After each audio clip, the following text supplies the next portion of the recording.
Hello बच्चों, let's start this question. So this question says the average distance between the sun and the Mars is 1.524 times the average distance between the Earth and the sun. Okay. अब उसने बोला है कि if the time period of revolution of the Earth is 1 year, अर्थ का revolution 1 year है, find the period of the Mars. Mars का जो आपका पीरियड है या फिर आपका टाइम पीरियड है रिवॉल्यूशन का वो हमें यहाँ पर कैलकुलेट करना है। तो देखिए बच्चों, इस क्वेश्चन का जो आपका की कॉन्सेप्ट होगा, इस क्वेश्चन का की कॉन्सेप्ट हम लिख सकते हैं। इस क्वेश्चन का जो आपका की कॉन्सेप्ट है वो आपका क्या है, Kepler's third law. Kepler's third law के बेसिस पर हम यहाँ पर इसको सॉल्व करेंगे। Kepler's third law of motion से हम इसको सॉल्व करेंगे, क्योंकि थर्ड लॉ ऑफ मोशन क्या होता है, हमें टी और आर के बीच के रिलेशनशिप को देता है, इसलिए हम उसका यूज करेंगे। तो देखिए उसने बोला है कि the average distance between the sun and the Mars is 1.524 times the average distance between the earth and the sun. तो मान लीजिए अर्थ और सन जो सिस्टम है हम उसको 1 एज्यूम कर रहे हैं। अर्थ और सन वाला जो सिस्टम है उसको हम सिस्टम 1 एज्यूम कर रहे हैं। और दूसरा उसने बोला है कि मार्स और सन का जो सिस्टम है, इसमें देखिए क्वेश्चन में ये पूछा है कि find the period of the Mars. Mars के सन के अराउंड कर रहा है रिवॉल्यूशन, तो उसको हम 2 बोल रहे हैं। ठीक है। अब देखिए उसने हमें बोला कि जो कि अर्थ और सन के बीच की जो डिस्टेंस है R1, वो हम यहाँ पर R एज्यूम कर लेते हैं। तो अब R2 हमें मार्स और सन की निकालनी है, तो उसने बोला है कि the average distance between the sun and Mars is 1.524 times the average distance between the earth and the sun. तो ये कितनी रहेगी आपकी R2, मार्स और सन के बीच की डिस्टेंस 1.524 इंटू आर, ये आपकी आएगी R2 आ जाएगी। ठीक है। अब उसने पूछा है कि if the time period of revolution of the earth is 1 year, one earth का रिवॉल्यूशन का टाइम पीरियड कितना है, 1 year है।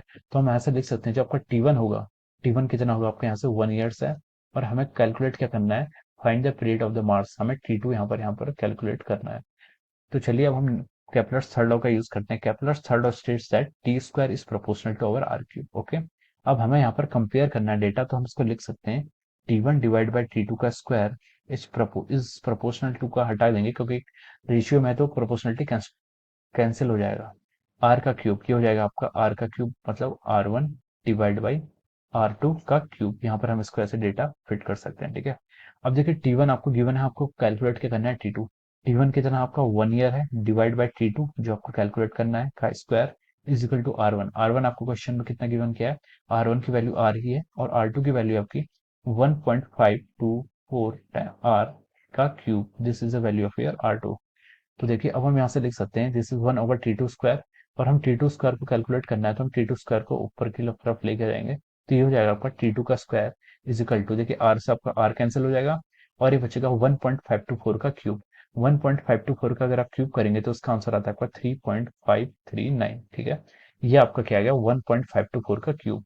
तो अब यहाँ से आप T2 को लिख सकते हैं, T2 की वैल्यू आएगी आपकी रूट ऑफ 3.539, और इसको कैलकुलेट करेंगे तो इससे आपका आंसर आएगा 1.88 ईयर्स। आपका आंसर किस में आएगा, ईयर्स में आएगा। So this is the time period. So question में पूछा गया था कि find the period of the Mars. So T2 that is 1.88 years will be the time period of the Mars.